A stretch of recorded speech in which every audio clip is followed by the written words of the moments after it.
A importância da convivência intergeracional. Vou te dar um exemplo, Silvana. Nós pegamos uma geração Z e passamos para ele a seguinte tarefa. Vamos testar um produto X, você vai dar um prompt aí, você vai usar aí as principais IAs. Vamos usar Gemini, Copilot, DeepSeek e o ChatGPT.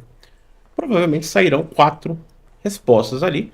Pode ser que sejam mais próximas, pode ser que saiam as 4 diferentes. Ele vai fazer isso muito rápido. Agora, quem vai validar essa resposta? Às vezes, em certa forma, ele tem condição de validar, Sim. mas a maioria dos assuntos ele não tem. Então, eu, enquanto X, enquanto uma geração, ou com 50 anos, eu talvez não faça naquela velocidade, mas eu tenho a capacidade da validação melhor do que. Então, quando você junta a velocidade de um especialista, que é o geração Z, com o generalista, que sou eu, que é você, né, nós que somos 50 mais, 45 mais, 40 mais ou menos, temos aí uma Todo mundo bagagem perto dos técnica. 50. Isso é o casamento perfeito. Sim. Então, a empresa hoje, ela ainda está arriscando nessa questão de pagar a metade, pagar. Vamos dar um exemplo de uma empresa de engenharia, uma empresa de infraestrutura, vai investir em engenheiros que acabaram de ser. Ok. Eu tenho encontrado, Silvana, mentorados que chegam da construção civil. Tem uma característica importante que isso é um assunto bacana, como a gente está tratando sem, como é que é, sem mimimi. Sem Eu acho que mimimi. isso é importante a gente falar. A década de 70, 80, 90 se formaram engenheiros informais, por exemplo. Aquele encarregadão, aquele cara que você fala, se esse cara tivesse estudado, ele era um PhD. Mas ele não teve oportunidade de estudar e nem teve tempo, porque era aquele cara que cuidava de 40, 50, 100 pessoas numa obra, tocava massa. aquela obra, sabia todo o traço do concreto, fazia estrada, fazia prédio, trabalhava em petroquímica, trabalhava em indústria farmacêutica. E esse cara se formou ali na base, ele tinha o conhecimento, ele não teve o hard skill, mas o soft skill, um bom soft skill, ele aprendeu o hard skill na prática, mas não pegou o canudo. Verdade. E agora? Quando o mercado pede o canudo para ele. Ele não tem.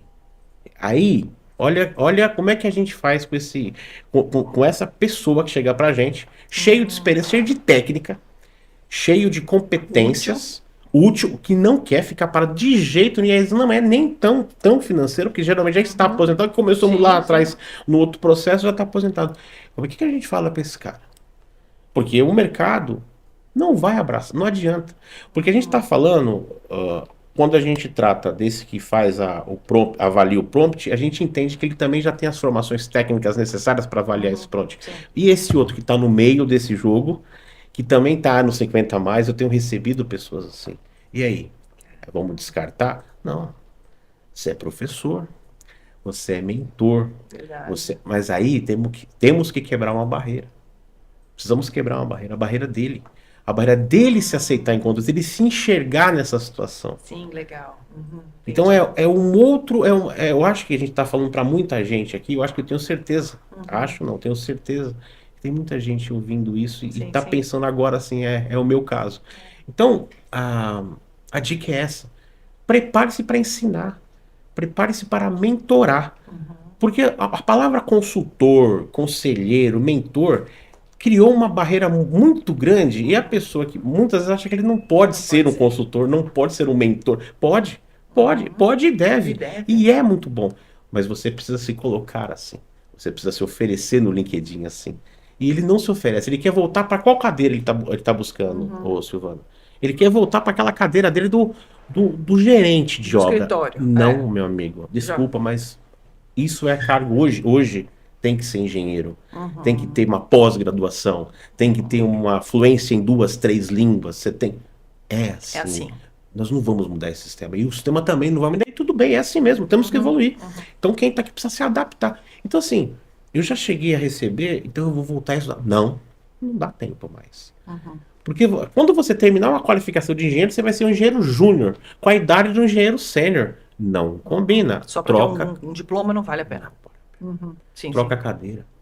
Ensine essas pessoas na prática. Porque o engenheiro que acabou de sair, com o CREA, novinho, lindo, bacana, ele precisa de você para encurtar os caminhos dele. Sim. Então, de novo a gente vê a intergeracionalidade funcionando. Sim. Mas as pessoas precisam... Isso é um emprego do futuro. Uhum. Essas pessoas precisam se posicionar agora. Então, já tem essa necessidade. As empresas, voltando à tua pergunta inicial aqui, as empresas estão percebendo que está ficando caro. Não adianta. Mesmo que ela queira investir, não precisa investir no sênior naquela posição de diretor técnico desse grupo. Deixa o diretor técnico ascender desse grupo baixo, Ok. esse grupo mais novo. Mas pega um sênior, põe no grupo, mistura ele ali para ele curtar os caminhos dessa Sim, turma. sim, sim. Para que ele forme um diretor técnico geração Z. Sim. E interessante que você está falando, eu estou aqui viajando junto com você, né? E pensando, né? A função de conselheiro cresceu muito, esta nomenclatura no Brasil. Inclusive, tem empresas que proporcionam certificados, cursos. Venha ser um conselheiro, seja um certificado conselheiro. E assim, que legal essa trajetória. Ser professor, ser consultor de mercado. Por quê? Porque se você colocar um profissional para ser o conselheiro dentro de uma, como chamava na nossa época, sessão de trabalho, não é? Na sessão de trabalho, ótimo. essa palavra é velha, antiga, né? Tem um pouco de etarismo aqui nessa minha frase agora.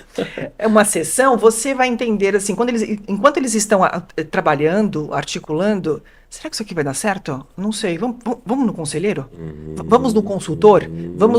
Então, isso é uma função muito legal, porque hoje você com sua família, seus filhos, seus sobrinhos, eu também, e você que nos ouve, por sinal, curta, compartilhe e manda essa entrevista para outras pessoas continuarem aqui ouvindo essa belíssima entrevista e nos ajude a propagar o canal.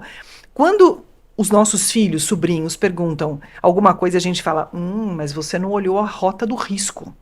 Risco? Você não enxergou a rota do risco.